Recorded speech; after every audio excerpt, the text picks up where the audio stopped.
Здраво на сите, добре дојдовте на уште еден подкаст на каналот Татунчо.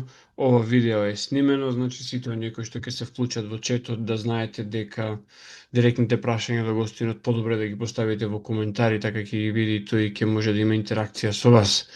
Мој денешен гостин е Драган Теодосиев, музичар, тапанар. Драган, добре дојде на каналот Татунчо. Добро ве најдов. Баш ми е А, драго што ќе имаме, мислам, одамна ти го следам каналот и баш ми е драго што имам можност да учествувам. Една молба од моја страна да не персираме, затоа што ми е незгодно персирање. Може така? Добро, готово. Така. Прво прашање, како до сега мене не ми текна те повикам тебе во подкаст? Па, појма немам. Ама битно ти текна. Ми текна. Да, тој не е. Колку е тешко да се носи презимето кое што го носиш? Па, мене не ми е воопшто тешко. Тоест, не го перцепирав како нешто тешко, ама у последно време ми се наметнува тоа дека ипак има некоја одговорност и тоа.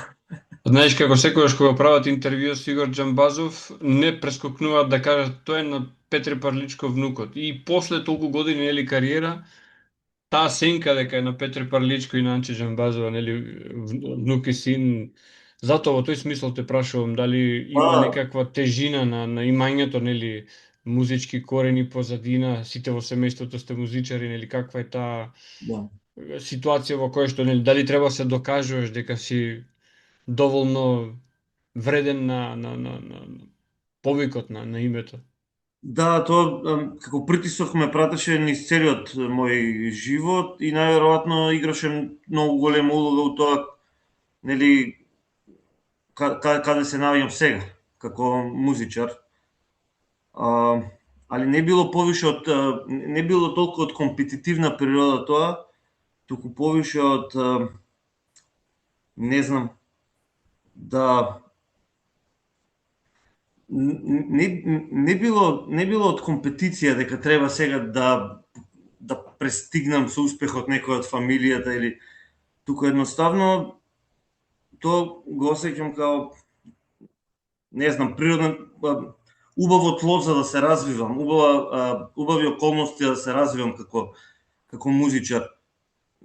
Можеби и како олеснителни околности рецимо. Значи секој пат ми било тоа како ветер у грб. И сепак на крајот на денот, нели, работата, твојата работа, ти си тој кој што треба да ја одработи. За тапаните седнуш, ти треба да го одработиш тоа. Апсолутно, апсолутно. И убавата работа кај вас сценските уметници е дека ако нема публика, значи публиката е таа која што кажува дали си вреден или не. Значи без разлика на сето CV кое што стои за тебе, ако публиката не го одобрува тоа, едноставно се застанува тука. Да, тоа е вистината. Али еве за среќа ја успеав да направам доста ствари и да добиам некои признание на тоа поле, што нормално ме прават да се осеќам нели горд на самиот себе у некој у некоја смисла. Знаеш. Членуваш во повеќе бендови. И мене, кога гледав некои твои гостувања, ми се наметна прашањето, човек кој што е во повеќе бендови, спонтано ми доаѓа да прашам, а каде чувствуваш дека припаѓаш? Кој е твојот матичен бенд? Вака, највише време свирам во Shock Troopers, тоа е 20 години отприлика свирам во тој бенд и во тој бенд до ден денес творам. И тоа од секогаш сум си го сметал како матичен бенд, меѓутоа во текот на годините соработував и со многу други бендови и музичари, со многу од нив и до ден денес соработувам. И сите тие се екстремно различни жанровски меѓу себе. Така да, дури да речем дека припаѓам кај матично кон Shock Troopers, тоа е малце не е така, пошто сите се многу различни. Знаеш, еден со друг немаат многу сличности. Каква музика негувате со Shock Troopers? Па, Тоа е отприлика некоја фузија од хардкор панк и екстремен метал. Аха. Рецимо, имаш инфлуенција од дет метал, имаш инфлуенција од блек метал, имаш инфлуенција од грайндкор, али у принцип станува збор за мешавина од хардкор и екстремен метал. Да. И сега ова веројатно ќе биде добро за моите хейтери, затоа што обично кога станува збор за метал се замислува нели луѓе со милиарда тетоважи, со сатанистички пентаграми позади себе и Да. кога ќе се види вака, јас секогаш сум го имал тој впечаток затоа што сум не сум музичар, но сум дете пораснато со метал музиката и дека тоа е можеби неспокојна, но најуспокојувачката музика. Секогаш кога сум чувствувал нешто вознемирувачко во себе, секогаш таа баш музика, метал музика, оној тврд риф ме успокојувал. Каков е амбиентот, значи во кога создавате таков тип на музика, концертите, дружењата со луѓето? А, метал и хардкор комуните се можда најпријателски настроените комуни, жанровски во кои сум се движел. Луѓето се таму многу отворени и покрај тоа што нели музиката некојаш знае да звучи заканувачки и сите Мгм. тие ствари поред. Меѓутоа таму сум наишол на најтопли, мислам најмалку осудуваат тие луѓе, не знам. Мгм. Мене ми е многу пријатно таму до ден денес да се движам во такви кругови и таму се осеќам како дома, буквално. Во бендот, мислам, самото тоа што 20 години немаме сменето ниту еден член, замисли. 20 години свириме, немаме сменето ниту еден член, сме биле на турнеи по месец време, сме живеели у комбе заедно, не сме дошли ни до блиску до тоа да се скараме сериозно меѓу себе или нешто. Значи, тоа ако трае тоа 7-8 години, можете да го замаскирате, ама ако веќе трае 20 години, тоа значи е вистинска ствар. И таквиот тип на луѓе обично, знаеш, немаат проблем со ставање работи на врх срце, со малце по така тежок Давање хумор. етикети, претпоставувам. Да, и тоа плюс. И тоа плюс. Ама Колку у принцип и метал фестивалите, на пример, изобилуваат со позитивна енергија. Изобилуваат, сериозно, не се зафркава.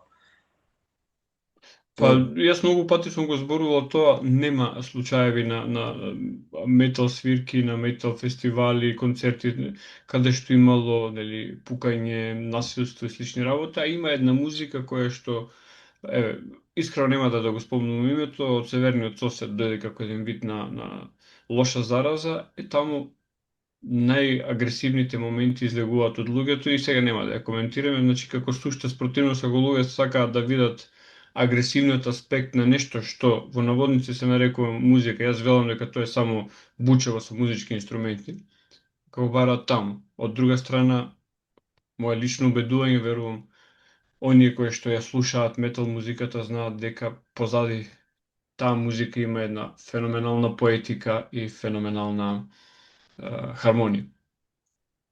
види на самиот почеток тој правец можда минувал низ период кај што се случувале такви работи, поготово средина до крај на 80-ти, почеток на 90-ти, кај што а, тој жанр е се уште на почетокот и се уште преминувал некои детски болести, меѓутоа сега да, углавном е исчистено од такви скандали, од такви ситуации и луѓето многу често знаат, знаеш, да зборуваат за тоа што се случувало во почетокот во 90-ти или крај на 80-ти во тој жанр, меѓутоа ако споредиш со поп индустрија или со хип-хоп, на пример, индустрија во тоа време, смешен е бројот на инциденти и такви немили настани што се случуваат во метал сцената, али секогаш повише се става акцент таму него ли на другиве, пошто најверојатно изгледаат пострашно и позаканувачки и целиот тој имидж со нели имидж на насилни луѓе, сатанисти некакви си што прават некои ритуали кои содржат насилство, тоа е најголем дел е само исто како да гледаш некој хорор филм. Фолклор би рекол дека е тоа. Е така, ми Да, потсетува ова на да, изјавите е, на Квентин Тарантино кој што викаше јас сакам насилство во филмовите, не сакам реално насилство. А па тоа е насилство во филмовите забавно.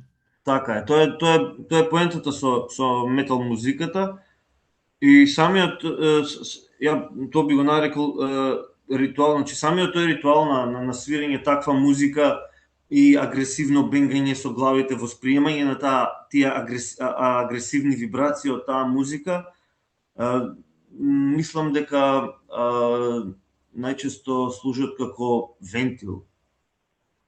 Секогаш после таква свирка или слушање на таква музика или највише кога свириш таква музика се осеќаш после како да си бил на психотерапија. Нирвана момент. Па да, мислам стварно огромно ослободување се осеќа после. Кои се влијанијата кои што тебе ти изградиле како човек кој што ја сака оваа музика и ја создава, значи сега? Кои влијанија, значи кои групи, кои бендови? Па, види, ја почнав, пошто сум од фамилија, кај што се слушала секаква музика, ама мои у принцип слушале рок музика и хеви метал, мајка ми нешто и панк, постпанк ствари од неја имам наследено во слушање, меѓутоа кога дојдов тука веќе 6-7 одделение, почнав да си го формирам тој вкус за метал музика и у принцип почнав со Iron Maiden, со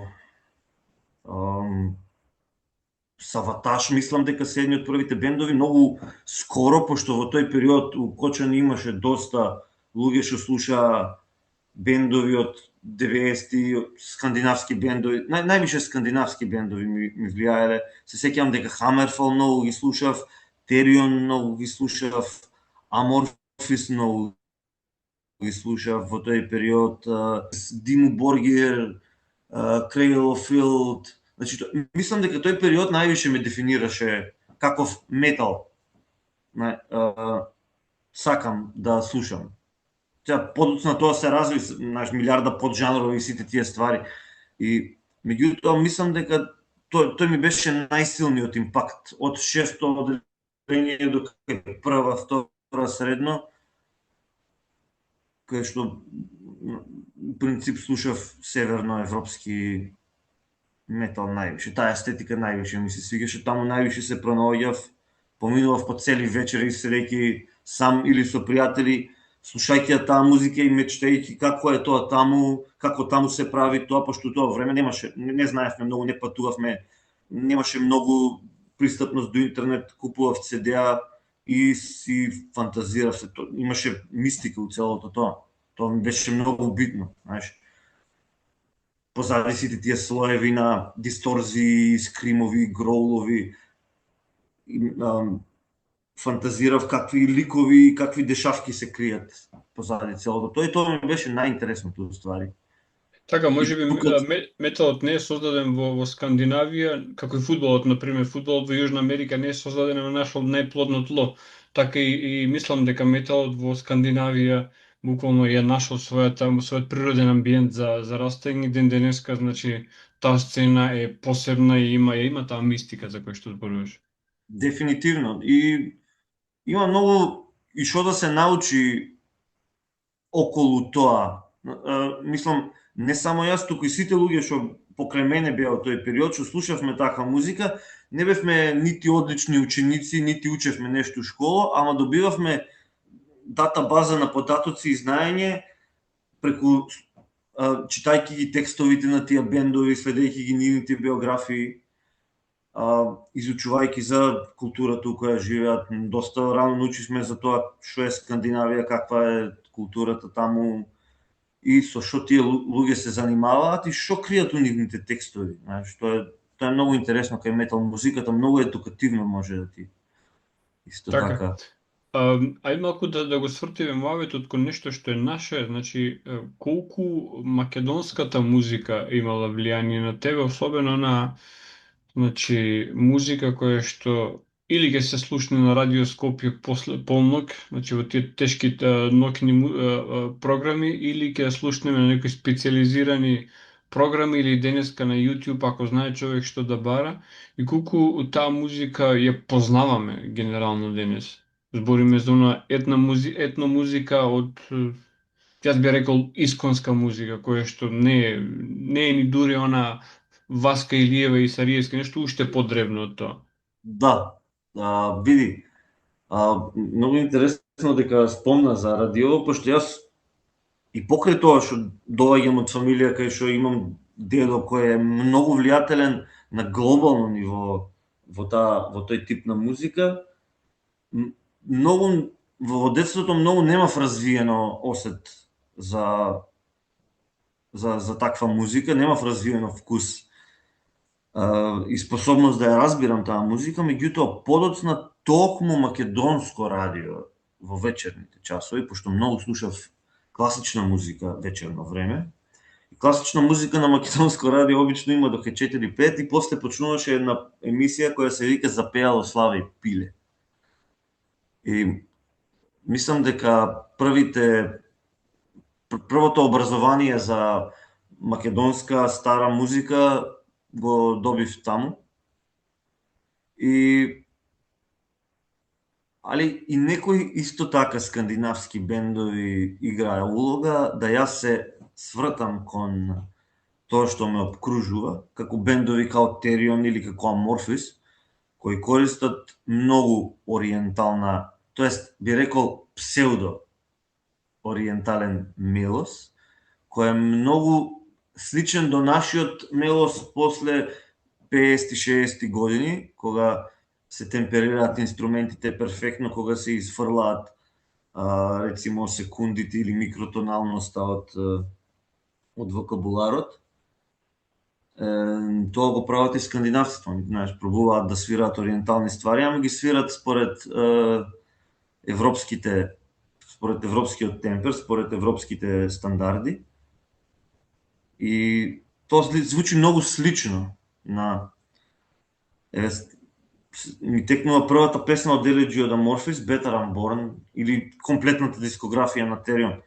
Константно, секој ги чув, увидов дека они уствари црпат од вакви места влијание, а и Dream Theater исто. Dream Theater многу ги слушав, они се американци, ама користат многу влијание. Како дете многу ги слушав и тоа е првиот бенд што сум го гледал уживо голем исто така, мислам дека 6 или 7 одделение бев. Кога бев и гледам во Софија и баш таму имаше ситуација кај што Джеймс Лабри вокалот се заблагодари на публиката дека многу во животот користеле инспирација од бугарска музика, што е речиси идентична на македонската народна музика и на грчката и на албанската и на јужносрпската. Така да и од таму ми се потврди тоа дека они стварно знаат и разбираат и дека слушале ваква музика и тогаш си реков, добро, тоа има вредност. Тоа ми беше првото и од тука почна целото тоа. После запознавав луѓе во метал културата со кои што делевме исто љубов према традиционалната музика и со тек на време почнавме да инкорпорираме во нашата музика и да експериментираме со такви звуци. Понатаму се запозна со уште еден мал милион соработници со кои што работив и директно најтрадиционален начин на музицирање, таков, и постилизиран и така натаму, така да... Бенд кој што прави музика во овој стил се Butterfly Temple, кој што е баш мислам дека ќе ти се допадне многу, обработуваат значи руски, словенски паганизам и сето тоа со одлична метал изработка, значи феноменален бенд. Да, јас имам доста, поготово кога бев помлад, слушав доста украински и руски бендови, Аркона се сеќавам, дури еднаш пробавме да им организираме концерт во Македонија, меѓутоа во последен момент се откажа. Они се многу, можда најлегендарен бенд кој што прави таков кросовер измеѓу метал и словенски, тоест руски фолклор. Сепак македонскиот словенски фолклор е малце поразличен од рускиот и од украинскиот словенски фолклор. Дури кога нема влијание од нативната музика, тоест ориенталната музика. Дали го делиш чувството со мене, претходно спомна, значи кои типови на музика се слични? Моето чувство е дека тој простор кој што го кажате, значи од Албанија до Бугарија, значи исток-запад, и од Јужна Србија, како што рече, до долу до Грција, преку Македонија, значи музиката некако како да е трансцендентална, универзална за сите и како еден вид на јазик кој што не спојува. Значи исти тоналитети не ги разбудуваат истите чувства кај сите нас, кај сите овие народи. Да, тоа е вистина. Мислам дека тоа е пред се ради географската положба. Невозможно е да не се случил таа мешавина, фузија на звуци од сите страни на светот. Тука дошол секој и од запад да освојува, и од исток да освојува, и да помине, и да чепне од ова парче земја, и да нормално и да остави нешто тука. Така да тоа чувство можеби го имаш баш поради тоа, пошто стварно е многу универзално. Свашта има тука оставено трак. Мислам, ние можеме да размислуваме дека можда и свашта од тука потекнува, но тоа е малце по егоцентрично. Па многу по-логично е да размислуваме дека сме добивали и дека сме давали истовремено, така што тоа е уствари некаква заеднички корен гајдата во Шкотска и гајдата во Македонија имаат. Сега прашање на истражување е каде тој заеднички корен и како дошло до тоа. Гајдата секаде ја имаш.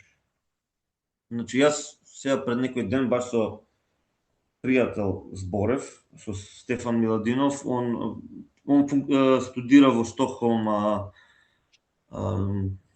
на светски фолклор, на етнологија, претпоставам. Па не етнологија, светски фолклор, али да, на Кралскиот конзерваториум на Институтот за светски фолклор. Студира тамбурашки вокабулар и баш зборевме за осоговскиот фолклор, он специализира на осоговски фолклор највише. И баш зборевме за тоа и правевме некои паралели со Грција и он ми вика, јас немам чуено во Македонија, немам чуено на друго место нешто така. И ја одно извадив многу грчки артисти што свират идентично нешто на осоговскиот фолклор. Стварно интересно, например, осоговскиот фолклор е многу различен од сите од сите македонски фолклори. Мислам, не е нешто драстично различен, тој пак спаѓа во... Меѓутоа, ако поципидлачиме, е доста свој, и во Македонија не можеш да најдеш, а во Грција можеш да најдеш. Нешто слично на тоа многу. Малце се изгубив од прашањето. Така, не, една друга работа, кога сте на сцена, денес музиката, особено или поп музиката, како што споменавме, се доживува како забава и ништо повеќе. А друга страна имаме настапи на групи, на бендови пред се во овој дел на рок музиката, а претходно и некои џезери и класичари, каде што всушност музичарот се поистоветува со еден вид на врач, се добива еден вид на религиозна улога. И чувството што го прави кај публиката е такво едно свечено религиозно чувство. Дали се тоа некои свечени маршеви, дали се тоа химни или без разлика кој тип на музика, тој е обреден момент, би сакал малку да го опфатиме. И како, нели, вие музичарите се доживувате во тие моменти кога гледате дека се случува некаква екзалтација и кај вас, а и кај публиката? Па види, музиката, во принцип, прво настанал ритм. И ритмот уствари настанал како средство на најчесто во шаманизмот бил употребуван како превозно средство од едниот во другиот свет. Обично шаманите го користеле за такво и тоа му е првичната и основна намена на ритмот. Да ти направи чувство на транс, тоест да те фрли у транс и со тоа, нели, после да, не знам, секој човек има различни гледишта на тоа, али според мене да шаманот може да манипулира со твоето битие, како би ти ги представил тие, нели, сцени од другиот рилм. Една интересна работа за која што читав пред известно време е тоа дека одредена музика, одредени фреквенции, одреден тип на мелодија може да влие на ист начин на мозокот на кој што влијаат и одредени халуциногени дроги. Може би, мислам дека репетитивното во музиката е задолжено за тоа. Ја тоа го знам, пошто го имам искусено на себе. И има, значи, репетитивното да, а меѓутоа има и во тоа мајсторлук и занајат да знаеш кое е репетитивно и како да го поставиш. Значи тоа е посебна филозофија во музиката, посебен мајсторлук, значи играње со репетиција. Нели, транс-лайк мелодии и ритмови кои што буквално те фрлаат у транс. Сега нормално и до ден денес и тогаш се користели, нели, разни типови на супстанции, тревки, билки за да ти помогнат во тоа и тоа создало цел тип на култура, на денешно време тоа го викаме психоделична музика. Колку таа музика колку се практикува денес, например, во Македонија, колку бендови има кои што практикуваат таков музика? Многу. Еве, рецимо, во Македонија е многу популарна музика во последно време кај младите краудрок, рецимо. Краудрок е правец на психоделичен рок кој потекнува од Германија од 60-ти, ама до ден денес сцената е здрава и витална, има нови бендови, константно има иновации таму. Краудрокот у принцип многу репетитивна музика. Транс музиката во Македонија е многу популарна и мислам дека транс сцената во Македонија е највиталната сцена. Самиот збор, мислам, името на правецот, нели, ти кажува. Техното е исто многу популарна музика. Затоа, во мојот случај, јас гледам да пробувам да ја користам репетицијата и трансот како подлога за нешто по extended. Али за тоа е по друг тип на. Например, рецимо во Cobalt Code Unit бендот кај што свирам, користиме доста фузија од ритуален фолклор со метал естетика и со фри џез естетика. Сега фри џезот е сасвим спротивно од репетиција. Тоа е многу интересно кај таа музика. Јас ја сматрам за една од најспиритуалните музики во денешно време. И многу интересно кај фри џез музиката, кај што е анти-репетиција и анти сето тоа конзервативност и сите тие ствари, конзервативност во контекст на музицирање. Зачувување, да. Така, ипак знае да предизвика транс, знае да предизвика некои такви чудни ситуации. Еве, јас кога почнав да се бавам со таква музика, за прв пат, рецимо пред едно 11-12 години, кога почнавме да се собираме и да ги правиме тие фри џез сеанси, фри импро сеанси, сватив дека многу брзо, рецимо, се поврзав со тие луѓе на телепатско ниво. Тоа е многу интересно. И подоцна, нели, истражувајќи го тој стил, сватив дека уствари тоа моја и главната намена. Колку Тоа е многу интересно, тоа е феноменално кај таа музика, што е спротивно од сето тоа, а учинокот е 100%. Колку всушност разговаравме се ти имаме појави, како да ги наречам, движења, како што се, например, шаманизмот, дервишизмот, нели, русалиите, и такви слични работи кои што кај нив музиката доаѓа како еден вид на нус производ, како што рече ти. Дел од ритуалот, дел од состојбата и после, значи самата музика е парцијално дел од целината, ама може да се доживее и како естетско дело. Кажи нешто повеќе за тоа. Па во шаманизмот не знам, мислам шаманизмот е најпримитивната форма на тоа. Ја не знам дали се изразив добро, али е најпочетната форма за тоа. Рудиментарна, да. Да, али кај дервишизмот, поготово кај иранските или кај турските народи, кај што нели иранците претходно практикувале зороастријанизам, а турците практикувале тенгризам и шаманизам Тоа е всушност истото, само добило исламизирана форма. Да, фолк ислам, фолк.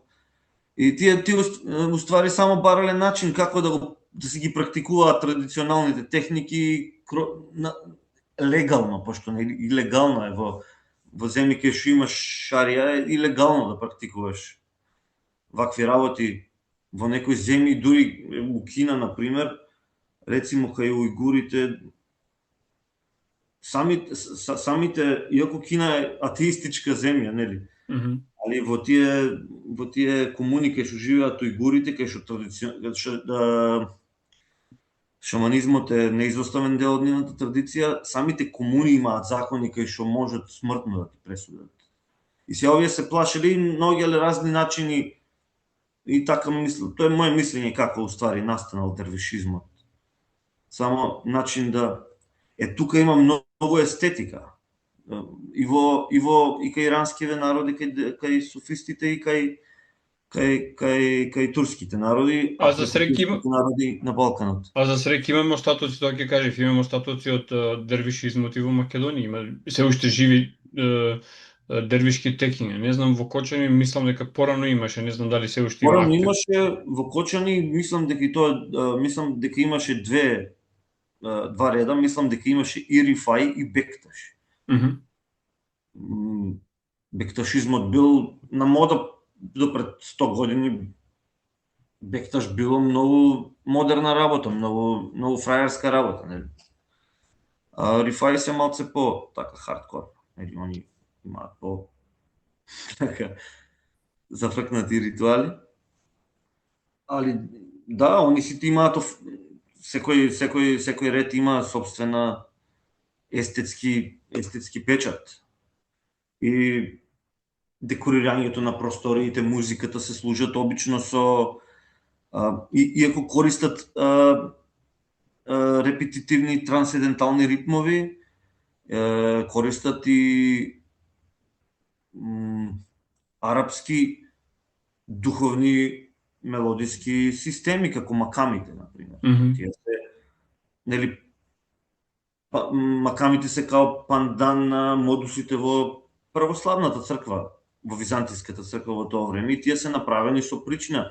Секој макамите се знае кога се свират, во точно кое време од денот, зошто се свират, кој е намената, не се тоа е поврзано со нивната исламска духовна практика. Очите пеат, нели, во маками, и си има кој верс во каков макам се пее. Во дервишизмот тоа се фузира со хипнотички ритмови, така да додадено му е као апдейт од шаманизмот. Шаманизмот е многу по-рок на целото тоа, во целата ситуација.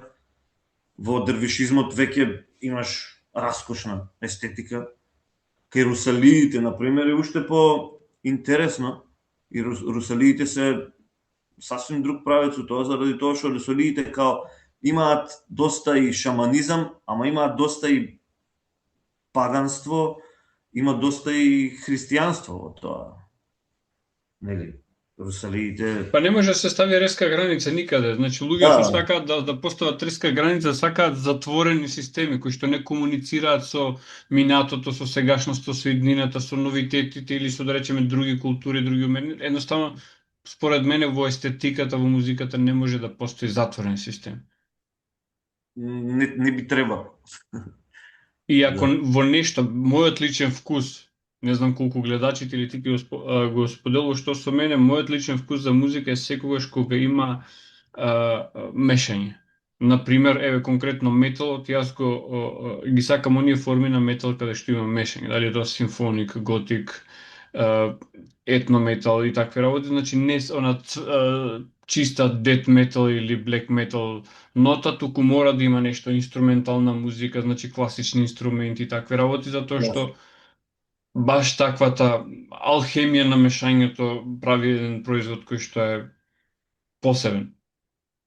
Види, во мојот случај јас константно поминувам низ тие циклуси кај што прво сум заглавен на ро материјалот, го изучувам, пошто обожавам да изучувам, да ги изучам прво традициите на нештата, и откако ќе изучам традицијата, ама нели јас сепак сум занаетчија во целото тоа, ти Так, си само слушател и уживател на целата. така е, така.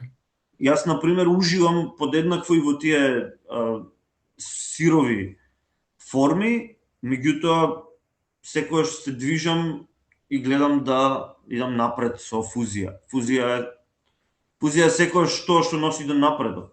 Во последно време доста имам расправи со и несогласување со колеги од джез фелата, као они се джез традиционалисти.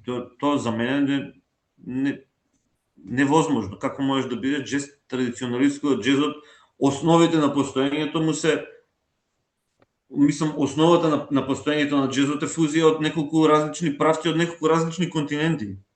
Так. И како можеш да бидеш Кршење на традициите до тогашни. најголемо кршење на традиции. Прво, земање на традиции и најголемо кршење, најголемо извртување на системите, тие джез музиката. И они се джез традиционалисти, мене тоа ми е многу чудно. Па јас вака сега малку да создадам комичен елемент, би требало да се фарбаат црно, да се фарбаат црно кожата, за да, ако веќе до толку се традиционалисти, затоа што Да, нели баш. хардкор джез само црнци можат да прават. Па реално да. Или евреи. Они се двата главни компонента. Па добро, и сега ако веќе е мало интермецо ни е дозволено, мислам дека нив овие вторите што ги спомна нема кај ги нема.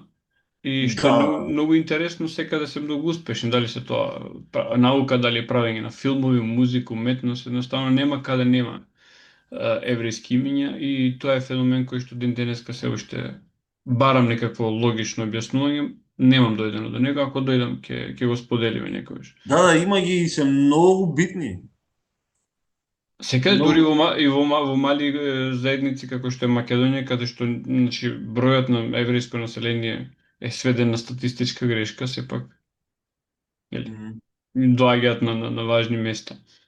Една друга работа, значи цело време зборуваме за еден вид на езотерија. Значи се во ова кој што го зборуваме еден вид на езотериско толкување на музиката, колку современата музика има езотериски моменти и тука одиме на една малце интересна почва колку е разбрана таа езотерија, ако ја има. А, мислам дека во модерната музика, види, не знам пред 200 години како било. Мгм. Не можам да знам. Предпоставам дека имало многу тоа време. Мислам, слушајќи класична музика, тешко дека таму не било преплавено со тоа. Ама и во денешната музика има многу, заради тоа што самата музика по себе си е езотерија. Ево, класичната ќе ти кажам два примери кои што јас мислам дека се експлицитни, имат експлицитна езотерија. Тоа се Моцарт, кај Моцарт имаш многу Него езотерија сигурно. и кај Вагнер. Да, Значи, да, ама и русиве се доста овие од романтичарите од крај на 19 век, втора половина, исто кај нив, поготово кај Мусоргски. Да, ама кај него е тоа малце по-славик, по-руско, знаеш. Го има и кај Стравински, мислам, ова ритуалите на пролета. Да, ама тоа е веќе Оди кон джез. да, по-експресионистичко, по-авангардно е, тоа е више 20 век. Он веќе има влијание од Night of the Bald Mountain, тоест, подобро да ја кажам на македонски, ноќта на голата планина или слики од изложба од Мусоргски речимо. Мусоргски разработува све тоа. Само, знаеш, славик езотерија повеќе. Така, а во 20, 20, доцент 20, ран 21 век или 21 век, времето кој што го живееме, езотерија? Мислам, во класичната музика е полно и во джез музиката е полно, мислам дека е основна нишка. Во поп музиката во денешно време можеш да видиш еден куп ствари, што не знам дали да ги сватам сериозно. Јас мислам дека е фолирање тоа Ја во поп мислам дека е музиката. фолирање у принцип. Ама во по-андерграунд музиката има многу, мислам дека повеќе од било кога. Джоуселин Пук разбирам дека има сериозна езотерија во незината музика. Например, ова од Eyes Wide Shut, што многу луѓе викаат, сатанистичка музика, тоа е феноменална работа, колку таа има искористено една православна романска молитва, ја има метнато и мислам дека има свртена наопаку мелодијата. Да, тоа е вистина за тоа. Пред некое време видов клип, најверојатно беше AI, и имаше некакви луѓе со црни наметки, као Ku Klux Klan му црна. Аха. И некој чант и напишал као сатанистичките ритуали веќе не се ни кријат, демек и онака, а тоа беше уствари православна музика, византи. Ама има доста нов бранд на black metal бендови, поготово од Полска, кои што користат православен имидж и естетика во тоа, во black metal, пошто може многу лесно да се искористи сите тие црнила. Особено периодот кој што е сега зад нас, значи особено периодот околу Великден, значи ако човек сериозно го познава и го наблюдува ритуалот, значи отпочнувајќи од понеделник, целата таа страствена недела, доаѓајќи веќе Велики четврток, Велики петок, јас кој што ги имам живеено тие ритуали, практично ние во петок одиме на погребение. Имаме нели одар, па под одарот треба да поминеме, практично тоа е цел еден ритуал на погребение, ако некој се вртиме околу црквата. Се вртиме околу црквата, да. 3 пати. Сите тие работи ако се чичко со пехар на олтарот. Па добро, тоа е тоа површинско гледање на работите, луѓето го гледаат ритуалот, не ја сваќаат суштината, не ја наблюдуваат суштината, ете, има уметници кои што ќе се задлабочат во тоа и веројатно вознемирува кога ќе се направи тоа естетско отстапување за да не испадне плагиат, тука да испадне музика инспирирана од нештото. Така. Да. Кажи ми друга една работа, македонските типични ора. Јас, например, со тебе го дискутиравме ова и сметам дека е важно да го издискутираме и пред публиката. Оро кое што мене секогаш ме предизвикува морници е оро направено на инструмент кој што е твоја специјалност, стапаното, тоа е орото копачка. Да. Копачка е оро кој потекнува од пијанец, Делчевско. Многу интересно што селото од кое потекнува се вика Драмче. Драмче, да. Тоа е многу јако. И они имаат неверојатна драм традишн таму. Значи драмче веројатно на македонски значи нешто друго, ама ова како англиско тапанче, нели? Да, исто како што у Пехчевско има два села едно до друго едното се вика Црник, другото се вика Негрево. Значи за орото зборувавме. Да, Копачка мислам дека е единствениот танц од Македонија што вистински е заштитен од ЮНЕСКО, заради тоа што живо е и се практикува на свадби, на веселби до ден денес. Значи постои до ден денес како жив ритуал и баш поради тоа е заштитено, нели има доста митологија дека тешкото е заштитено од ЮНЕСКО, тоа не е точно, заради тоа што тешкото е многу стилизирано, иако е фантастично и стилизирано, дури и во традиционална форма е фантастично. Копачка е така како што е и е многу специфична. Значи, нели се дели во 3 етапи, напишано е во 12 осмини или 6 осмини, тоа се принцип ритмови што потекнуваат од Западна Африка. Барем така се мисли. И начинот на кој мислам, ако го слушаш Копачка, првиот дел можеш да чуеш еден бит што наликува на хип-хоп. Принцип така почнува. Да. Копачка ти после, нели, модулира, тоест не модулира, туку се трансформира во неколку, тоест мислам дека во 3 етапи е. Така фасцинантно ми е како ги памтат тие как транзициите, пошто нели го свират неколку тапанџи од исто време. Да, неколку. Еден за да може да импровизира и да си го менува кога сака. Доста чудна форма, никогаш не сум му ја анализирал формата, да ти кажам право, пошто ми изгледа дека е доста комплексна и едноставно сакам само да уживам во енергијата на Копачка. Стварно фасцинантно оро е. Тоа е дел од ората игрите за појас, така се викаат осоговските, поголемиот дел од осоговските игри. И у принцип се свират со фул инструменти и најголем дел од нив се во 6 осмини, во 12 осмини напишани, во истиот тој игрив западноафрички ритам. Го има на повеќе места во светот, меѓутоа се мисли дека од таму потекнува. И содржи во себе многу добар ритмички контрапункт, полиритмија и се свири само на тапани. Луѓето што свират луѓето што играат, можеш да видиш дека се многу добро конектирани со ритмот, со вибрацијата на орото, ја знаат целата форма, знаат што значи тоа во апстрактна смисла, можеш да го видиш тоа. Дури на свадба да отидеш, на обична свадба од Делчево, кај што луѓе го играат, пошто многу луѓе од тие региони го играат оро. Ти не можеш да идеш у Галичник и да ги видиш луѓето како играат тешкото. Да. Нити па на Галичка вечера ќе ги викнат мајовци да го изиграат или танец ќе го изигра или некое фолклорно друштво. Копачка се игра до ден денес. Да, имам гледано видео на YouTube каде што буквално на свадба се игра. Да.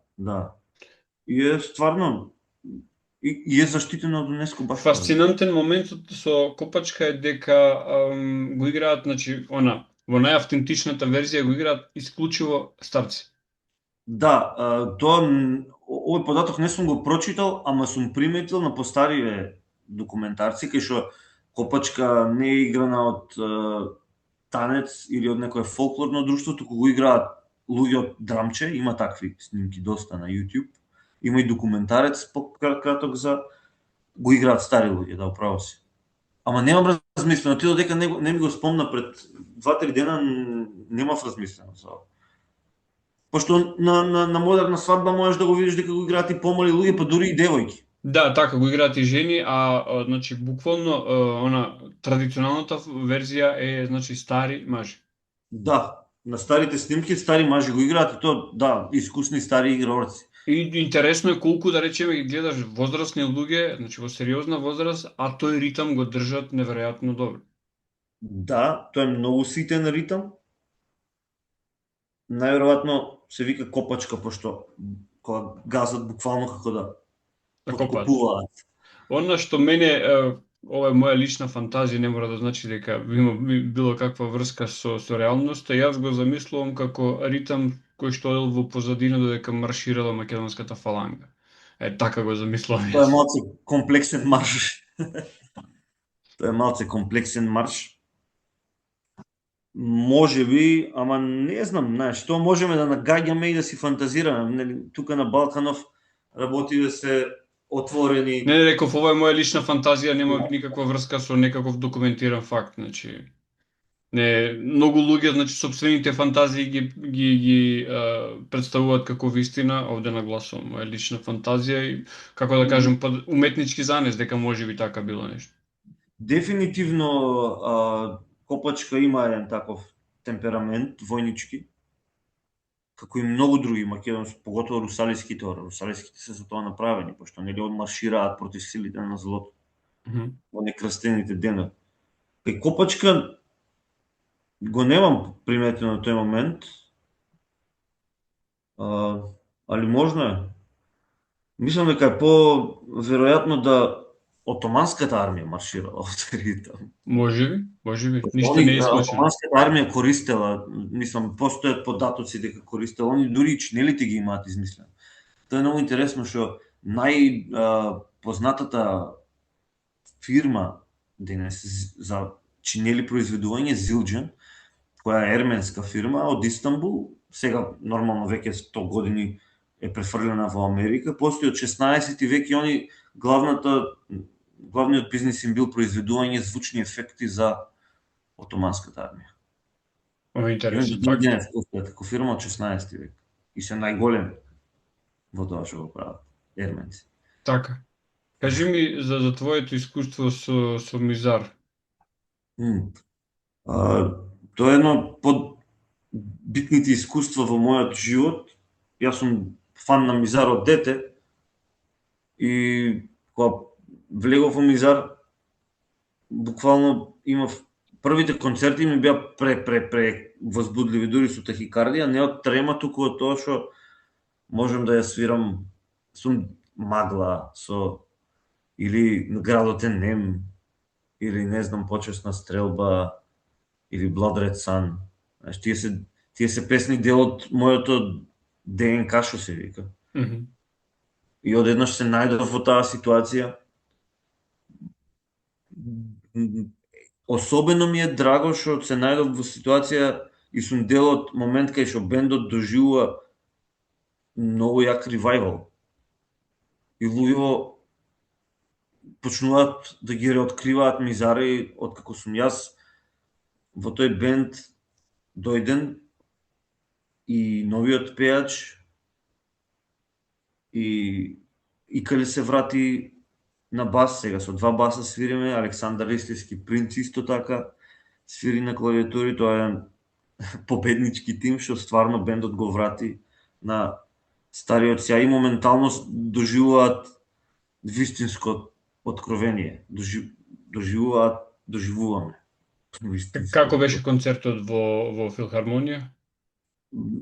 Нема да кријам и нема да бидам скромен, беше најдобриот концерт што сум го отсвирал јас во мојот живот од многу аспекти, и од аспект на звук, и од аспект на професионализам, и од аспект на како технички беше изведено тоа, и од аспект на тоа како ги изведовме песните, како успеавме да ја задржиме традицијата у целото тоа на Мизар, а ипак да дадеме нова енергија на целото тоа, каков беше повратокот од публиката. Дури имаше ситуации кај што луѓе ми рекоа не мислев дека ова некојаш ќе го кажам, пошто сум фан на некои други, закоравен фан на некои други времења на Мизар, како што и јас сум. Али не мислев дека ќе го кажам ова некојаш, ама Мизар звучи најдобро во животот од како сум ги слушал ова, од неколку луѓе го слушнав, ми го кажа, луѓе што не ги ни познавам, дури што ми придоа, да. Па тоа е добро, тоа значи дека музиката еволуира, дека музиката се подобрува, се полира, Па, вајда. Јас пак не можам да гледам така на тоа, пошто ти викам, јас сум многу голем фан на првиот албум на Мизар. Фан сум на сите албуми на Мизар, освен на вториот, Свјат Држимс. Тој не ми се допаѓа. Има превише фолклор внатре. Со гајди и кавали што ја особено ги почитувам, меѓутоа во тој албум многу не ми се допаѓа. Првиот албум ми е фантастичен. Детето и белото море е албум што ми е дел од ДНК-та, Кобна убавина ми е албум што ми е дел од ДНК-та. И изненадувачки последниот албум на Мизар, значи мислам дека Зоран Тортески е на вокал, Вечна празнина се вика. Тој не го имав слушано се додека не влегов во Мизар. И кога влегов во Мизар требаше да извадам неколку песни од тој албум. Слушајќи го сватив дека уствари тој можда е композиторски најзрелиот албум на Мизар. Тој е сниман пред 2022, мислам дека така нешто, или 21. И ми е многу јак доживеј, најпросто да си изразам. Многу јак доживеј ми е мојата партиципација во Мизар. И сега нешто што сакав на почетокот да го зборуваме, ќе го оставам сега на крајот да спомнеме збор 2. Двајца луѓе од Кочани кои што сад време разговараат и не спомнаа проблеми, не рекоа ние сме анусот на светот, не збориме за тоа дека свет црно, дека освен од криминал не можеме глава да кренеме. Зошто имам чувство дека кога се зборува за Кочани во последните 20-30 години, исто како се зборува за Корлеоне, а не сме сите мафијаши?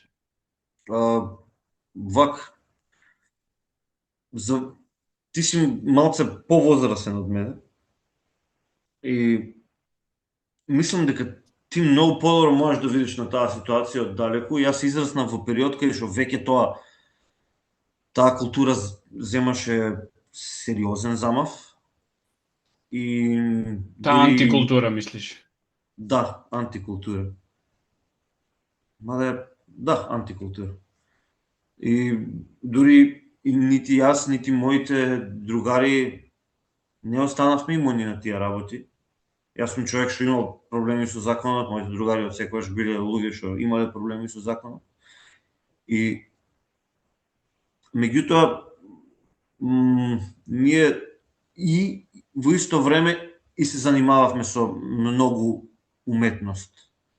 И покрај тоа што тој бран беше многу тежок да се избегне, пропаднаа сите фабрики, пропадна градот, многу луѓе останаа на улица и одеднаш почна тоа дилерството, ракетарството, изнудувањето, еден многу силен импакт, рапидно растење на насилство во градот, почнаа тие морбидни моменти, многу самоубиства, многу убиства во фамилијата, одеднаш експлодираше. И сите после апсења масовни за на крај да се заврши со како што се заврши.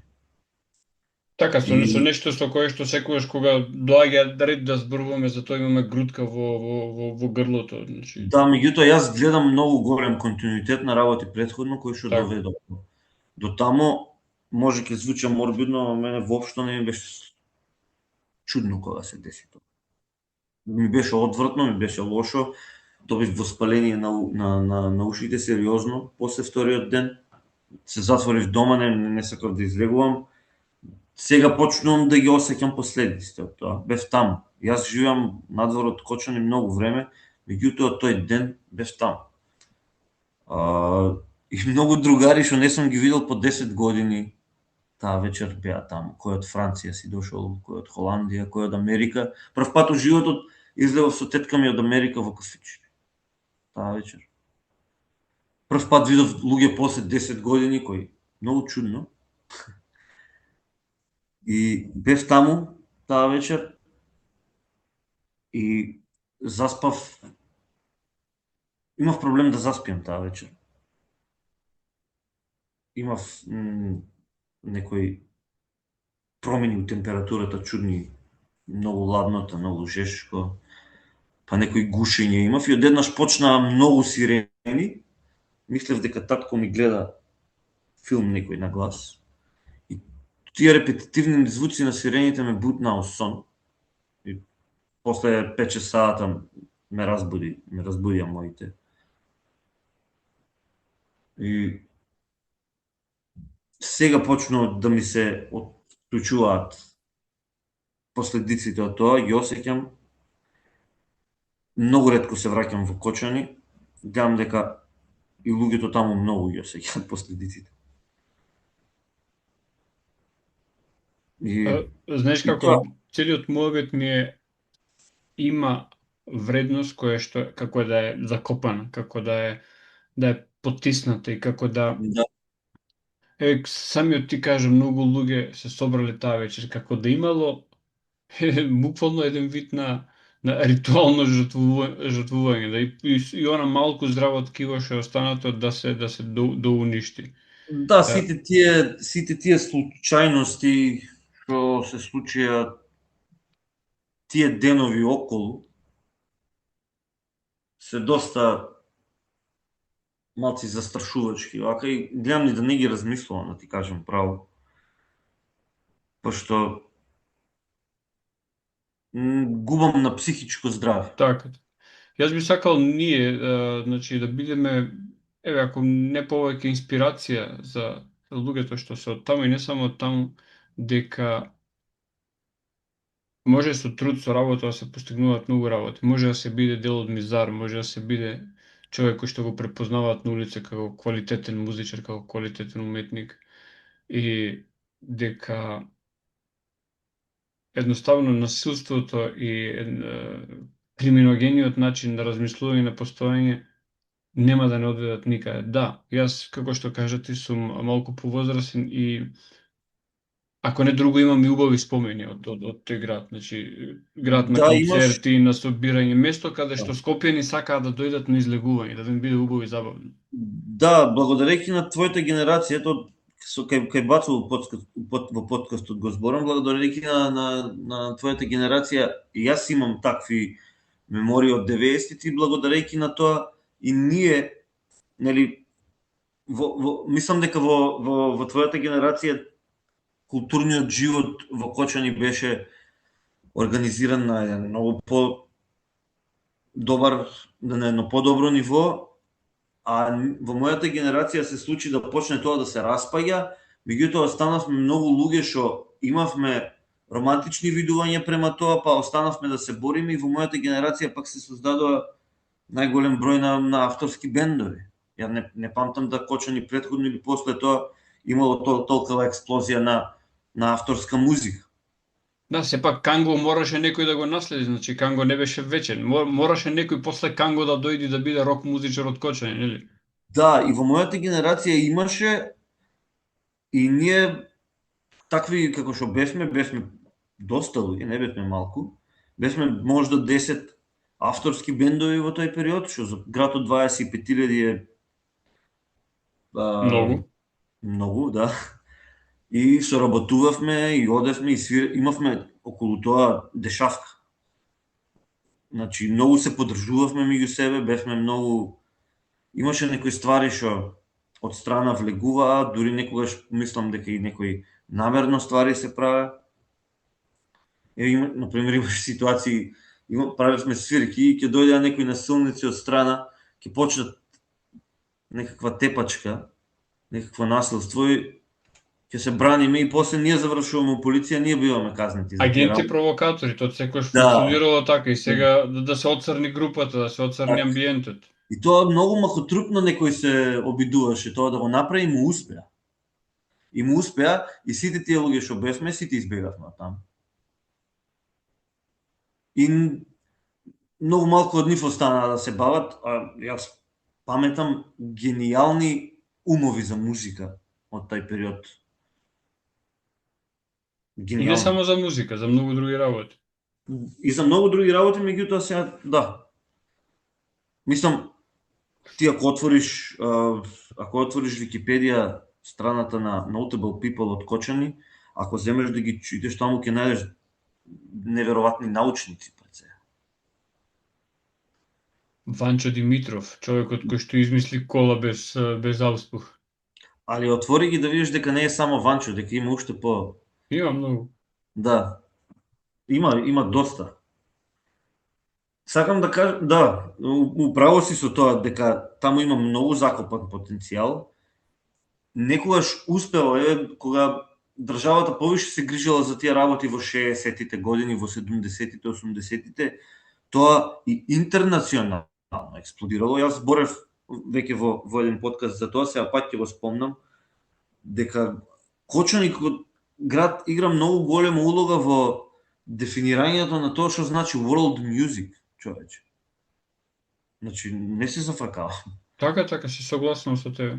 Значи, и со Стево Теодосиевски, ансамбл Теодосиевски, преку неговите работи со ЕСМА, на ЕСМА бендот се 90% од Кочани. Во секоја библиотека во Америка законски мора да има плоча од ЕСМА. Ова не го знаев, ова е интересно. Да, тоа е интересно. И исто многу интересно дека на Беркли, не знам за другите големи универзитети за музика во Америка, меѓутоа на Беркли 100% знам дека учат за Кочани оркестар. Неат Велиов, така?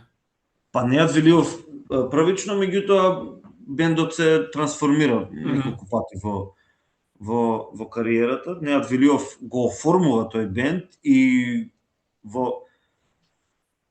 тој првиот, пошто Кочани оркестар имаат неколку падови и подеми, во првиот подем он е главниот, подоцна веќе не беше, продолжи бендот да функционира другаче, и после Неат Велиов исто имаа многу големи достигнувања и до ден денес, еве гледам дека сега пак има некој ревайвал.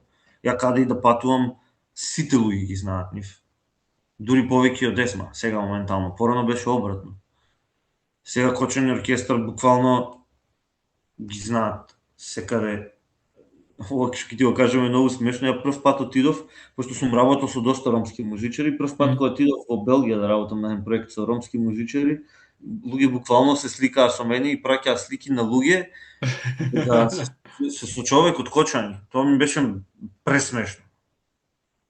Имаше еден тип Паоло од Италија, што ми е роден еден другар, и праќаше на другарите. Па после запознав еден Шади египтјанец од Белгија и ми ги кажуваше по име и по презиме луѓе. И тоа ми си има десено секаде. Значи, дали во Холандија, дали во Белгија, дали во Словачка, дали во Чешка или Полска или Германија, секаде ми си има случајно. Сите ги знаат, човек. Сите. Значи, не можам да ти опишам колку се познати во било кој тип на андерграунд кругови. Така, имаше ситуација во Словачка, кај што тип ме прашуваше од кај сме и му викам од Кочани и се сврти, си ги слече панталоните и на газот имаше истетовиран джипси. Тоа му беше одговорот. Тоест, реакцијата на тоа кога му кажав дека сум од Кочани. Така, интересно. А во Кочани луѓето не ги знаат тие работи. Не се свесни за тоа. Не се свесни ни за потенцијалот на општо како. И не знам тој потенцијал уште колку ќе трае, пошто тој ген масовно се бркал таму. Па еве, нели ние имаме еден прекрасен споменик горе на Ридот и да не дојдеш американска амбасада да ни го реновира, ќе се распаднеш. А тоа е буквално уметничко дело под отворено небо. Што би рекол еден од старите градоначалници Кочани, јада за комунистички споменик пари не дава. Па добро, сега. Како да кажам, се обидувам да се воздржам да не ги коментирам таквите работи, ама секоја една работа која што имаме може да и се даде некаков пограден епитет, некаков пејоратив, да се залепи. Да. Значи, зошто да го доживуваме тоа како комунистички споменик, а не како ремек делото на Глигор Чемерски? Не, тоа е само видување на некои од тие луѓе. Иначе, поголемиот дел од кочанчани се горди и го обожаваат тоа место и секој човек во Кочани ќе ти каже дека тоа место не е доволно експлоатирано на културен план. Значи, кога зборуваме како се сеќавам јас на тоа место, се сеќавам на се одржуваа концерти таму, фаат сега се вика ДАФ, Да, фала. имаше представи таму, ама Да. немаше представи само таму, фаат правеше представи внатре во касарната. Сега Да, јас касарната сум како дете мајка ми има носено и во касарната, тоа ми е многу многу чудно памет. сега касарната тоа што е, значи руина, собиралиште на бездомници или луѓе од не знам каде се дојдени, објект кој што би Да, можел да биде слободно, мислам место за култура, би да. можел да биде музеј, може многу работи да биде, ама Може, може, ама не е. И цела среќа што се тие луѓе таму, пошто многу ми се свија како го декорираат, човек. па не сум влезен одамна, значи не знам колку е Многу ми се безбедно свија се. со кузавци, со дрва, со све. Да беше на општината, може и ќе се распаднеше до сега или на Па, држава. мислам дека официјално е во собственост на општината. Да, е, да. Порано беше собственост на Министерство за одбрана и беше подарено на општината и општината не знае што со тоа. Да, да, да. И овие луѓето таму се собираат и го одржуваат, ама да, од секако на тие луѓе треба да им бидат дадени социјални станови, а тоа да биде пренаменето за како културни установа, Да, дефинитивно. доколку може значи истата градба да се задржи. Не знам каква е статичката состојба на таа зграда, пошто е стара зграда и долго време Пара, оставена на завод на не времето. знам дали од српско или од турско. Српска касарна е всушност Да, тоа. српска сарна е. Би било добро да се сруши и да се изгради во Нема истиот стил. слична таква градба во Македонија, нема видено. Ако не е изводливо да се реновира, да се сруши, да се изгради во истиот стил, дури да се задржат дел од туглите, тоа се прави секаде во светот се прави. Кога Да, можевме во Охрид Плаошник да го изградиме нов, ама во автентичен стил, се може да. да се направи. На Дрезден пример, во тој стил, изграден целиот со истиот во тој материјал. стил јас многу изненаден колку места во светот што одиме плаќаме карти за нив се всушност плагиат. Не се оригинални места, а ние ги плаќаме како Многу, да се да. оригинални места. Да, многу. Во Верона куќата на Јулиета, тоа е измислица. Општината за собира пари си го измислила куќата на Јулиета, нема врска. Да, да. Па Не е добро, исто не се сите германци да го изградат Дрезден од од истиот нула, материјал, од нула.